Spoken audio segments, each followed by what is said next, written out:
Vous écoutez Jeux d'ombre, le podcast de parties de jeux de rôle dans l'univers Shadowrun, produit par Ombre Portée 2.0. Il s'est écoulé quelques jours depuis votre dernière mission. Je vous rappelle que vous avez été faire un tour dans les souterrains de Berlin pour le compte de votre ami, toujours encore une fois, Crystal Kid et Blintz.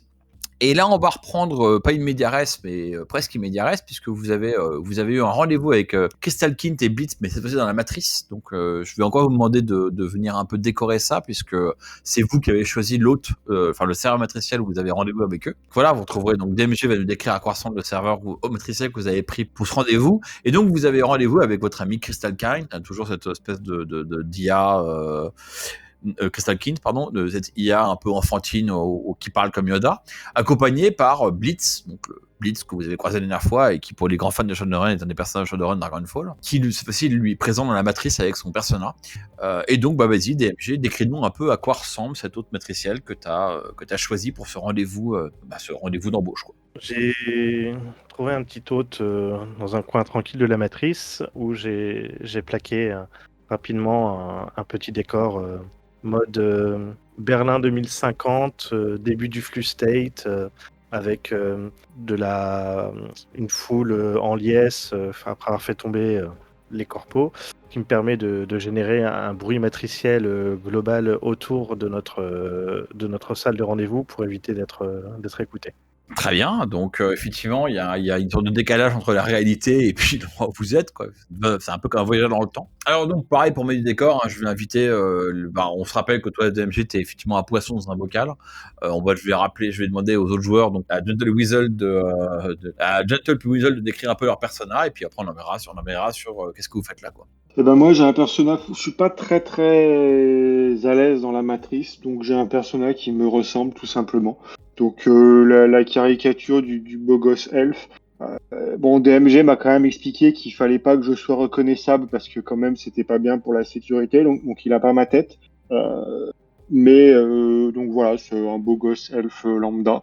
Peut-être probablement encore plus beau gosse que moi parce que j'en profite pour rêver un peu. Mais voilà, c'est rien de très particulier. Pour sa propre sécurité, je lui ai modifié légèrement son persona pour qu'il ait la tête du prince Paris, pour pas qu'on le reconnaisse. Et donc pour Weasel, a priori, alors lui il est beaucoup plus à l'aise dans la matrice, mais il n'a pas forcément jugé utile de trop changer d'apparence. Alors effectivement, le but c'est de pas être trop reconnu, donc il va plutôt avoir pris un humain qui fait un peu gamin mais sans plus, quoi. Et avec par contre, il a un serpent enroulé autour du bras. Et enfin un serpent qui se balade plutôt sur son persona, qui s'enroule régulièrement, voilà. Donc du coup, oui, il est un peu plus grand dans la matrice, mais quand même un peu gamin, quoi, un peu ado, l'ado un peu qui commence à atteindre ses parents en taille, mais qui est qui est encore un peu imberbe, qui a un visage relativement enfantin. Et effectivement, suite au conseil de DMG notamment, il a quand même essayé qu'on le reconnaisse pas. Donc là où il a voulu qu'on le reconnaissait pas, il s'est pas emmerdé en fait. Il a plutôt effacé. Donc c'est plutôt un visage assez peu expressif et des yeux vraiment standards, le truc de base. Voilà. Mais malgré tout, il utilise bien son persona. Voilà, il y a pas de souci. On lui donne des objets, il sait les lire, il sait en créer, mais c'est juste vraiment, il a pas envie de s'embêter à des décorums, quoi.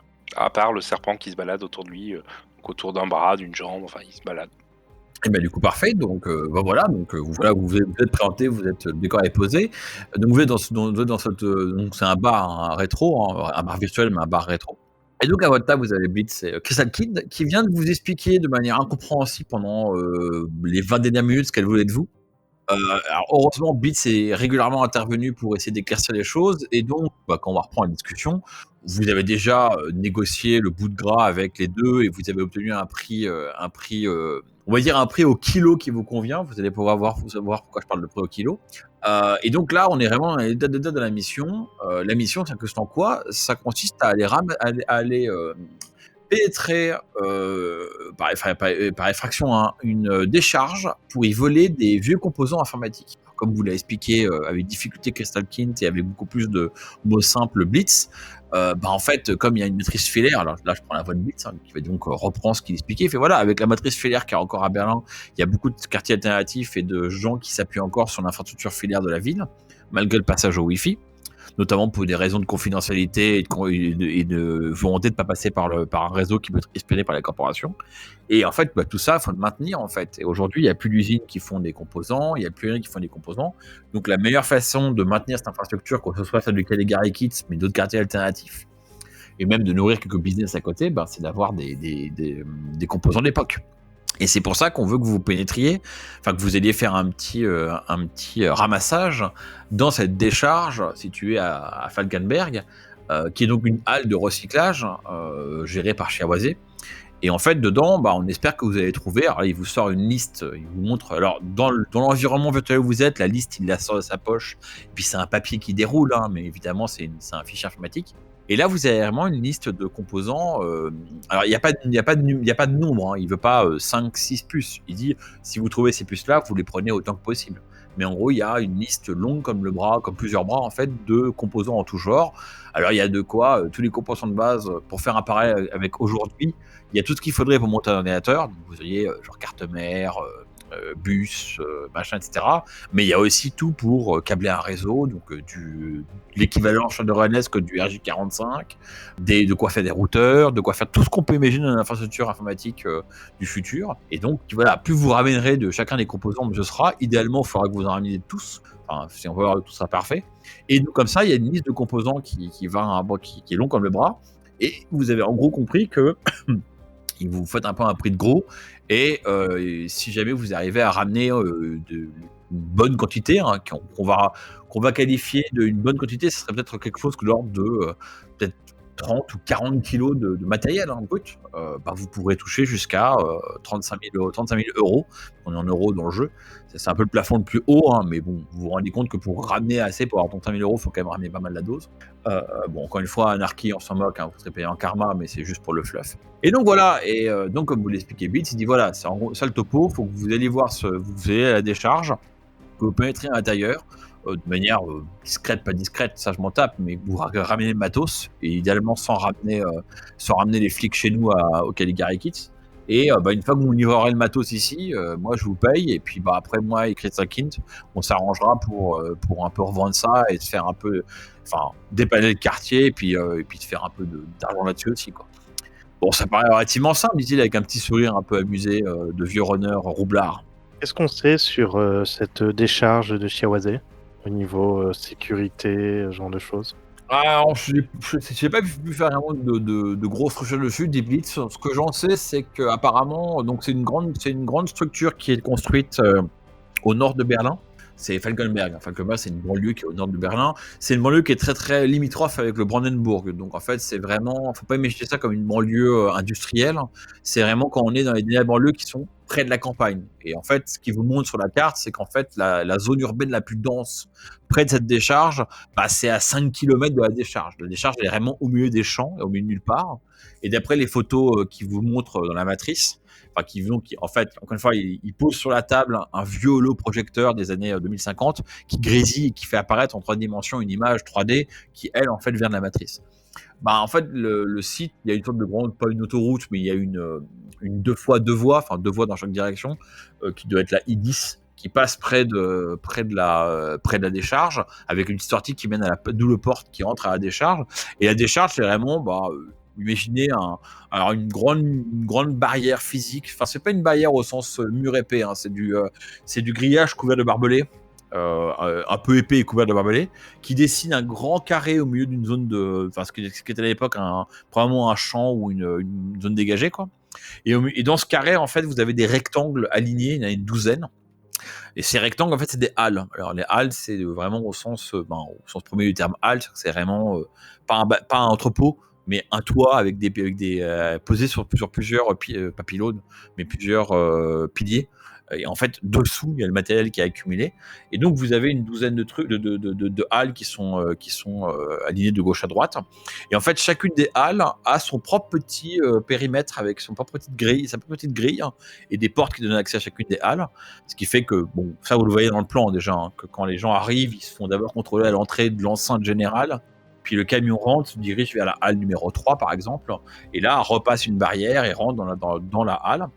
Et alors les photos satellites sont pas très bien de voir ça, mais Blitz a quand même trouvé d'autres photos de la décharge, notamment des espèces de photos d'opérations publicitaires, les photos qu'on trouve sur le site de Chawazé qui montrent l'endroit pour les pas pour démarcher des clients, mais pour faire bonne apparence auprès de la ville.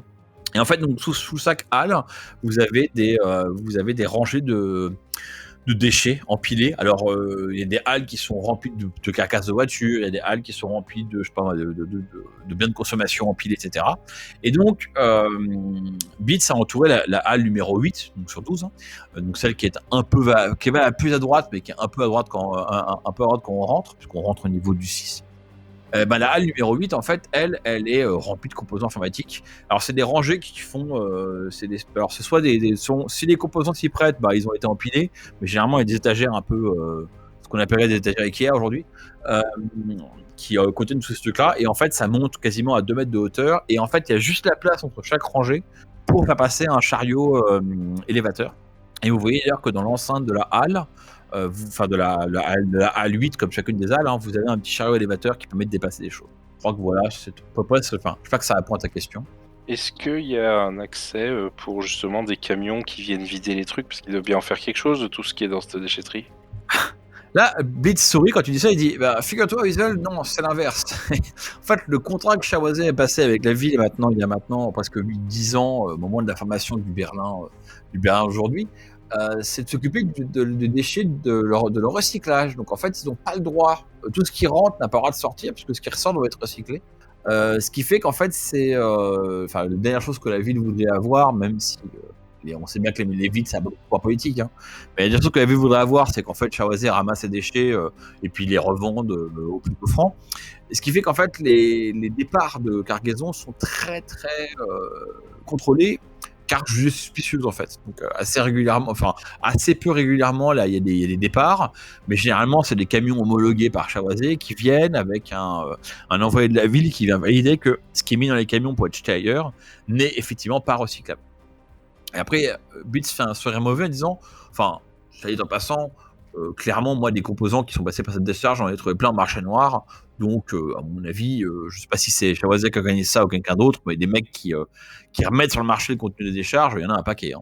Et ils recyclent de temps en temps ou jamais? Ça, pareil, j'ai pas. D'après, si tu arrives, il te sort la page web, on va dire, du site. Alors, on t'explique que Chawazé recycle tout à un rendement de 95%, que machin. Il y a seulement des photos de petits villages en fond de l'Allemagne où des enfants reçoivent gratuitement des jouets recyclés grâce à Chawazé. Enfin, toute la communication qu'on peut imaginer. Mais lui dit, bon, moi en fait dans les faits, j'ai pas été hacker leur serveur, donc j'ai pas été voir s'ils recyclaient. Hein. J'aurais pu le faire, mais je me suis dit qu'avant de commencer à foutre la zouche sur le serveur de la zone, j'allais vous laisser faire, comme ça vous évitera d'arriver sur un territoire qui est déjà en alerte. Et parmi les différentes halles qu'il y a, donc il y en a une pour le matériel informatique, il y en a une pour carcasse de voiture. Est-ce qu'il y a des déchets un peu plus biologiques, dirons-nous, qui pourraient attirer des animaux ou des choses comme ça? Non, là c'est vraiment une Ferrari, hein. Donc il y a absolument rien de, il y a pas de biomule comme on dit en Allemagne, hein. Donc il y a pas de zone de dépôt de trucs qui servent à faire de l'engrais, de l'engrais. C'est vraiment que du pas périssable. Donc et c'est pas non plus, on n'est pas non plus, franchement c'est une Ferrari, hein. On n'est pas non plus dans le traitement de produits chimiques ou les choses qui demandent à être neutralisées. C'est vraiment tas de ferraille quoi. Voiture, il y a peu de chance qu'on ait de la vermine vivante qui puisse nous embêter, quoi. Non, et en fait, je pense même pas je pense que vu que la zone est vraiment isolée de tout et très loin, je suis même pas convaincu qu'on y trouve des radios de par exemple, tu vois. Oui, c'était à ça que je pensais, ce genre de choses. Qu'est-ce que je voulais dire d'autre? Des employés autres que les drones?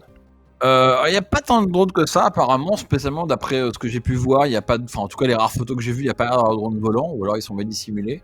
On voit surtout sur les photos que j'ai pu voir, on voit surtout les chariots élévateurs.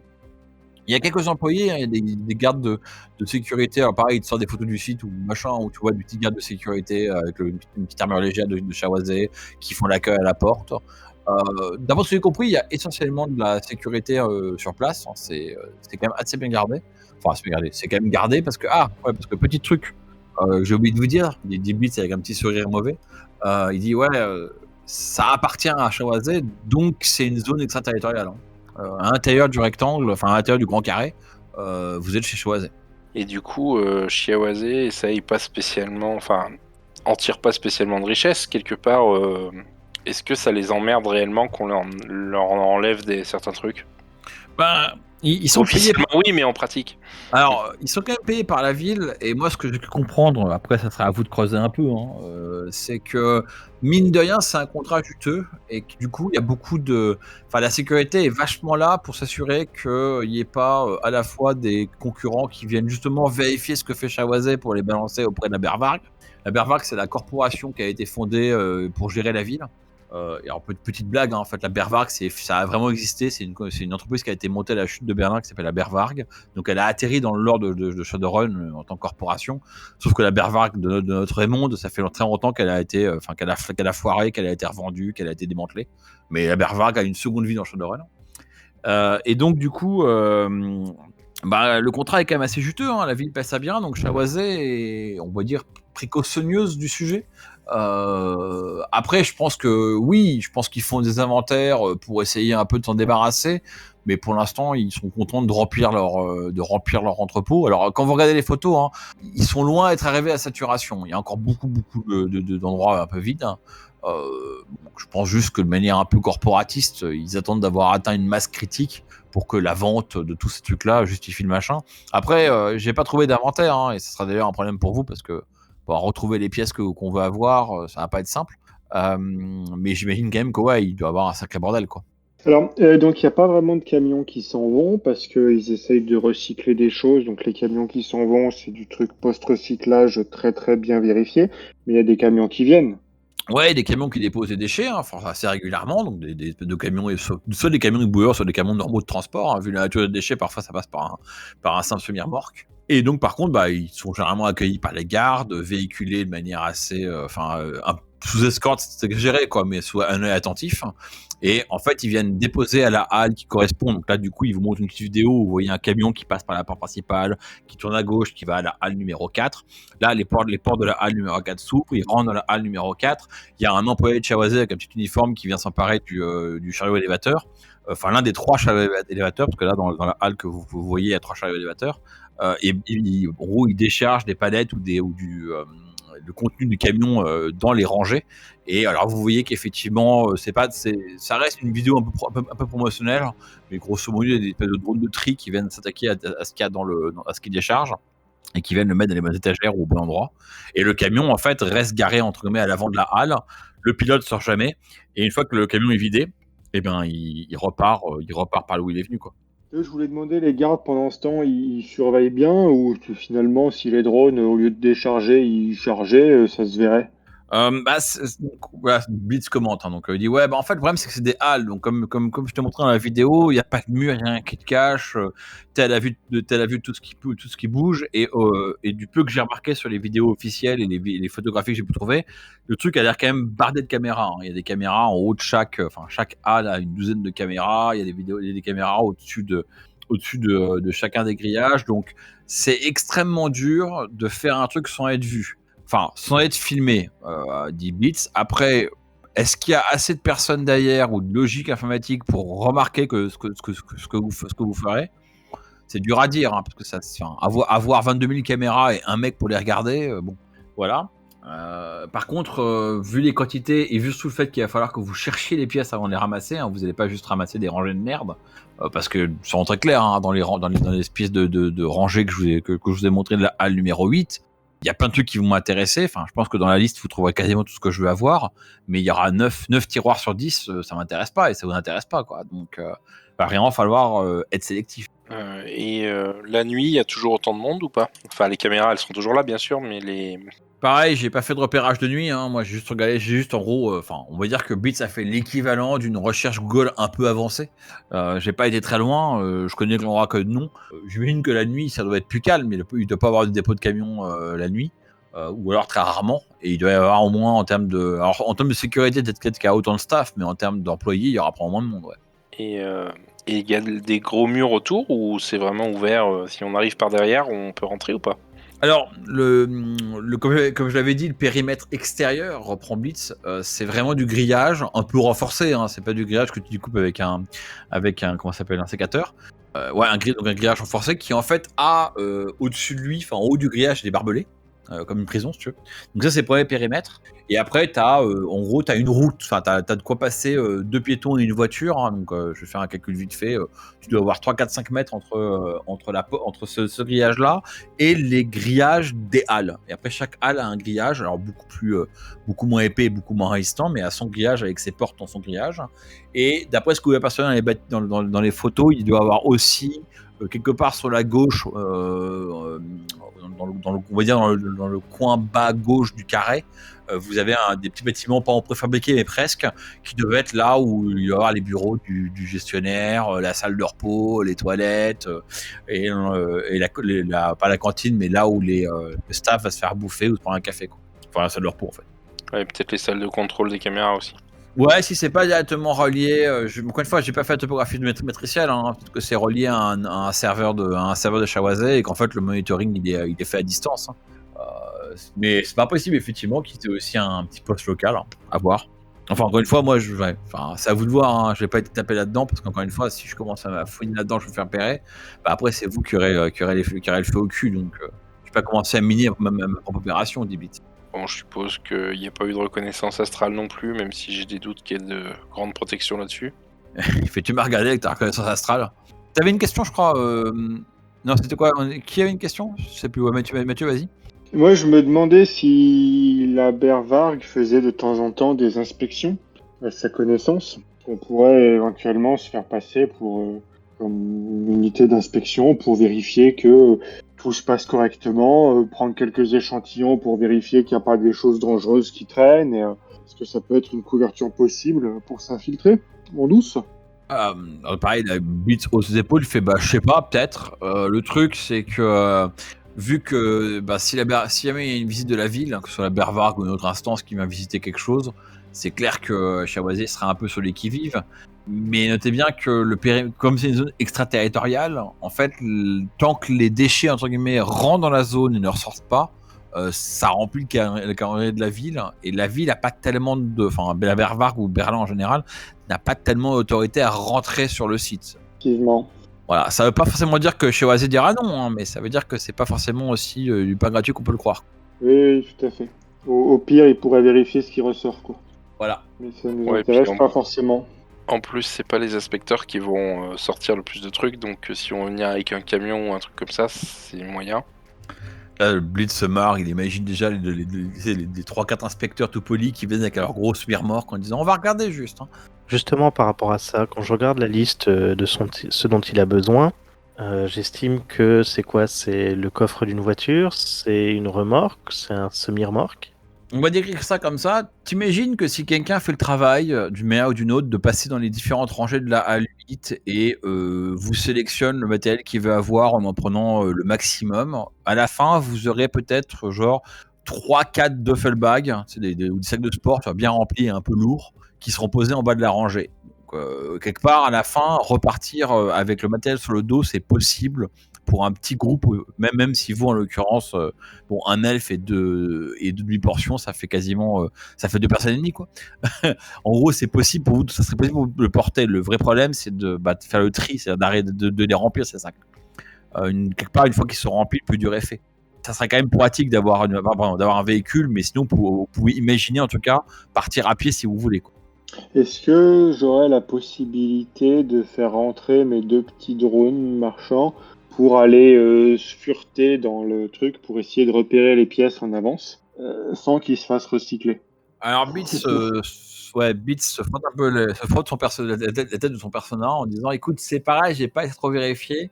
Je sais que généralement, ici, les gens font gaffe avec la présence de milieux anarchistes. Les corpos sont assez parano sur leur contrôle aérien. Je serais pas surpris que dans un endroit, il y ait un peu des censeurs, quoi. Donc, je dis pas que c'est pas forcément impossible, hein, mais je dis qu'il y a peut-être moyen qu'ils te. Enfin, c'est parce que tes drones, j'imagine que c'est des mini-drones, quoi. Ils sont tout petits, quoi. C'est pas des rampants de 1 ou 2 kilos. Non, s'il est tout petit, tout petit. Ouais, donc clairement, ça, c'est clair que ils seront pas vus à l'œil nu. Par contre, peut-être que s'il y a des senseurs placés quelque part, eux, ils les repéreront. Ok. Éventuellement, on peut utiliser la magie pour aider les drones s'il faut. Voire faire rentrer quelqu'un en invisible. On a déjà fait un truc comme ça, il me semble. C'est sûr que tu peux rendre invisible des choses pas vivantes? C'est pas trop compliqué? Non, je pensais rendre invisible directement quelqu'un de vivant, l'un de vous deux, et y aller en direct, quoi. Écoute, moi j'ai pas d'autres questions pour Blitz. Je pense que la mission est claire. Après, on va faire notre connaissance nous. Ouais.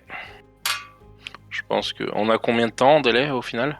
Oh bah écoutez, pour le coup, si vous faut 3 semaines pour vous préparer, prenez 3 semaines. Maintenant, comme je vous ai dit, hein, des pièces de la A8, on en trouve sur le marché noir. Donc, plus vous attendez, plus il y a de chances que la personne ou les personnes qui ont mis en place un petit cheminement, finissent par réduire ce qui est en stock au dépôt, à la décharge.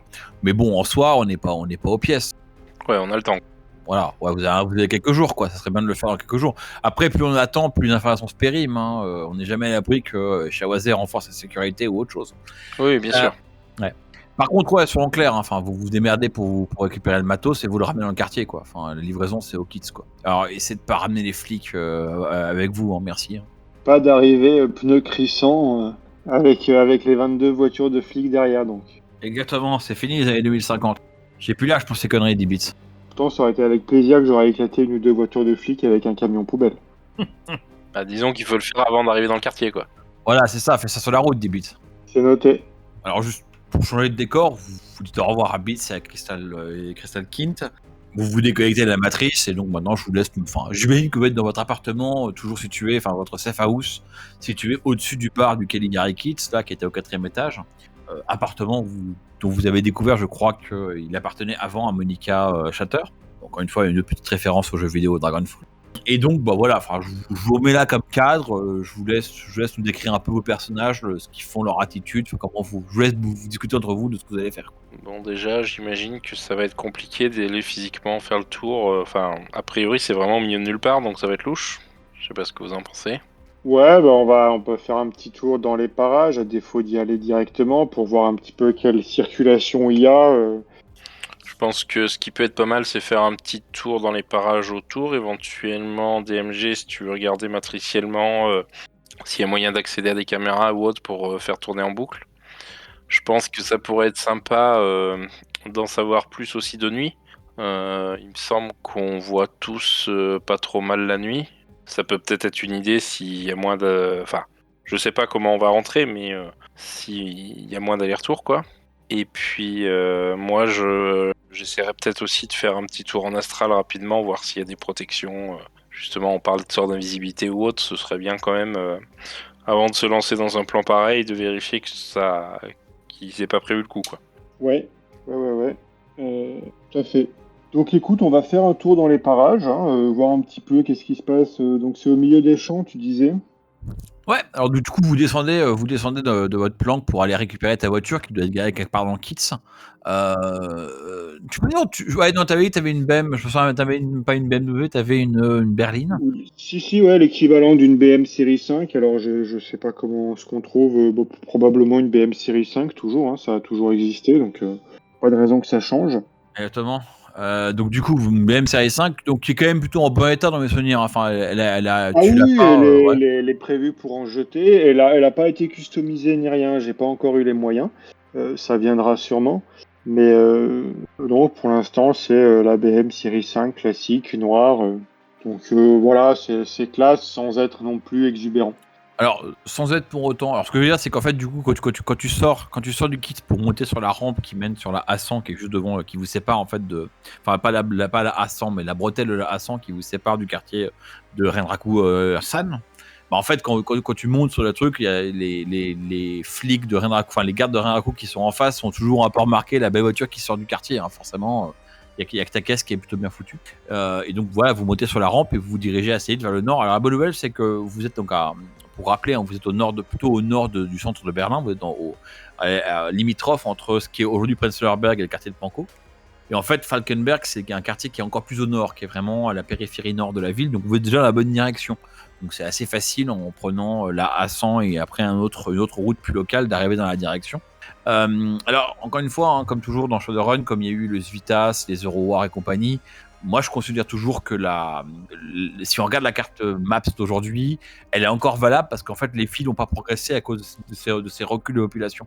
Donc en fait vous arrivez dans une zone où en fait au lieu d'avoir une petite ville de banlieue qui aurait pu grossir, la même petite ville de banlieue a eu la même taille. Par contre sa périphérie s'est pas mal vidée parce que du coup il y a pas mal de gens qui ont disparu. Et il y a beaucoup de communes aussi qui faisaient dans le nord de Berlin, on pouvait croiser des petits villages qui sont à 1 ou 2 kilomètres l'un de l'autre, tout en étant encore dans Berlin. Et qui ont peut-être genre 500 habitants, ça c'est complètement oblitéré. Enfin, les bâtiments sont encore là, mais la ville est complètement, la ville est plus active. Et donc voilà, vous quittez la branche autoroute qui vous fait arriver comme ça en pleine campagne. Alors derrière vous, là, quand vous quittez l'autoroute, il y a, je sais plus quelle ville de Falkenberg il y a, mais il y a une ville derrière vous. Et que vous faites en fait 1 ou 2 kilomètres sur une sorte de grosse double voie qui est conçue plutôt pour aller au nord de l'Allemagne, pourquoi pas atteindre Rostock. Et en fait, donc du coup, vous voyez qu'après 2-3 kilomètres, il y a une sortie sur la droite et vous prenez une rue qui est pas en mauvais état, mais on sent déjà que l'asphalte, enfin pas une rue, une route, on sent que l'asphalte est un peu moins entretenu que sur l'espèce d'autoroute, qui n'est pas une autoroute. Après encore 1 ou 2 kilomètres, ce truc-là amène directement devant la décharge qui est sur la gauche, et une sortie qui mène à la décharge, et après la route continue pour desservir d'autres zones. Mais c'est vraiment ce que je décris, hein, c'est qu'il y a vraiment derrière vous il y a des prés vides, devant vous il y a des prés vides, il y a c'est ce gros bâtiment qui a pris un carré au milieu d'un pré, et le reste autour c'est désert et c'est très plat. Hein. Le Brandebourg, on peut poser une équerre par terre, ça fait 0 degré. Hein. Enfin, c'est extrêmement plat. Est-ce que quand on passe à côté, il y a des gardes qui nous regardent, il y a quelque chose ou rien à foutre? Attends, je vais laisser voir si est-ce que Gentle veut passer près. Donc tu disais quoi Gentle? Moi déjà, je me demandais s'il y avait des choses, des camions, de ce genre un peu des tracteurs, un petit peu quelle était la circulation qu'on pouvait trouver. Alors, la circulation, elle est quasi inexistante. C'est-à-dire qu'en fait, il n'y a plus vraiment de champ qui soit encore entretenu dans le coin.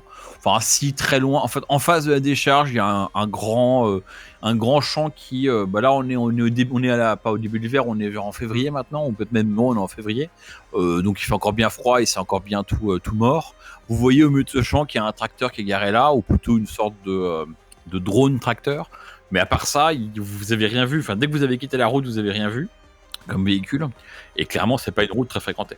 Bah écoute, ouais, je vais m'approcher aussi près que... Enfin, relativement près, sans non plus être... Ouais, je vais m'approcher un peu, quoi. Puis Weasel ira faire sa reconnaissance astrale. De toute façon, à la vitesse où il va dans l'astral.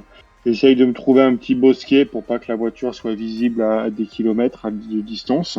Alors, grosso modo, tu peux quitter t'as quitté l'autoroute pour aller sur la route afin de voir le truc. T'as pas d'embranchement, donc faut que tu passes devant la décharge.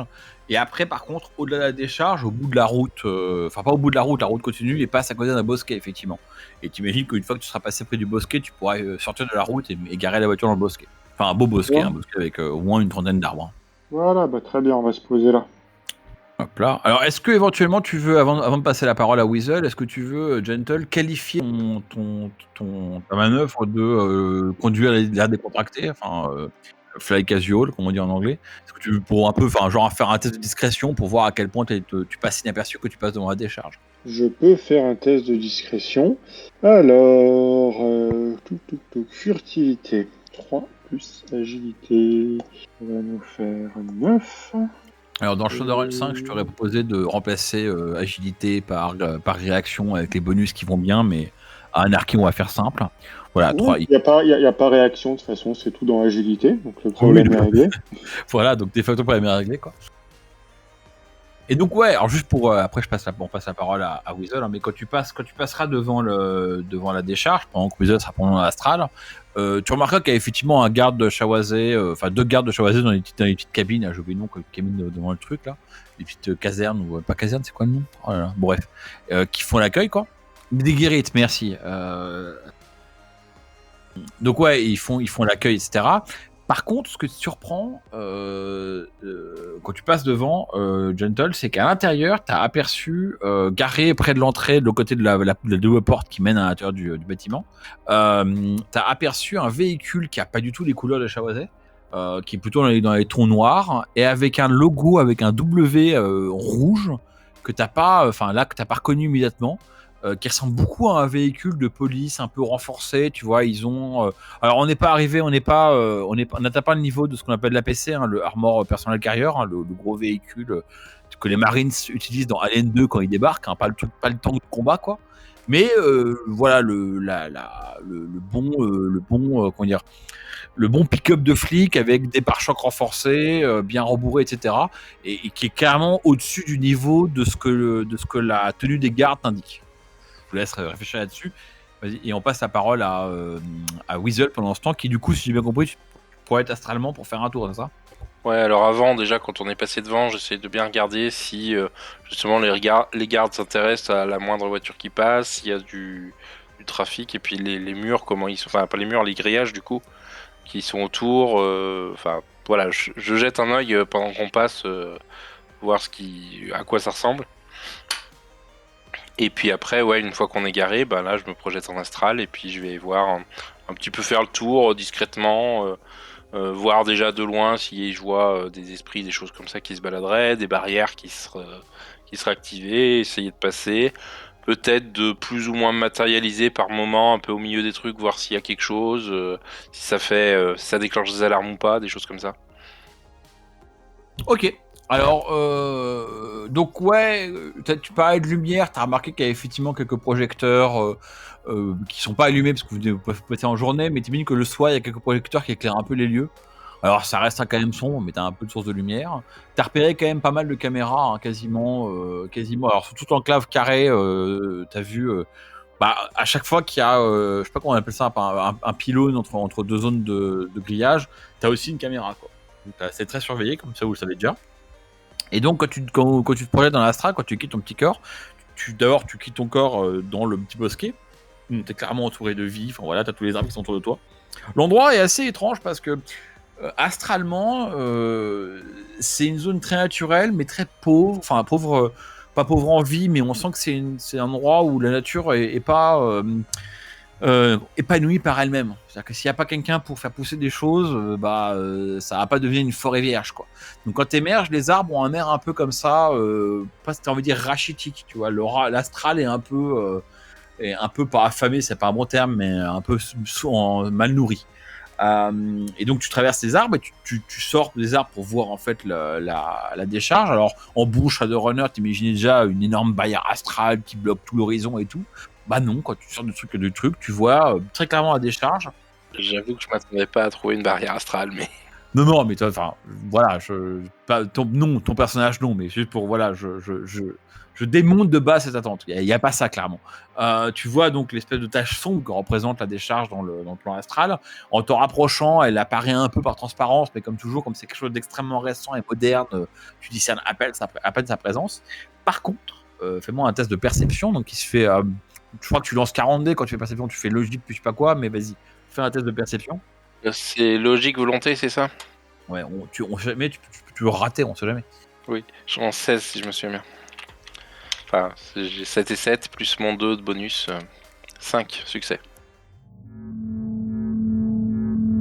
Vous avez écouté Jeux d'ombre, un podcast produit par Ombre Portée 2.0. Retrouvez-nous sur shadowrun-jdr.fr. À bientôt, les chummers.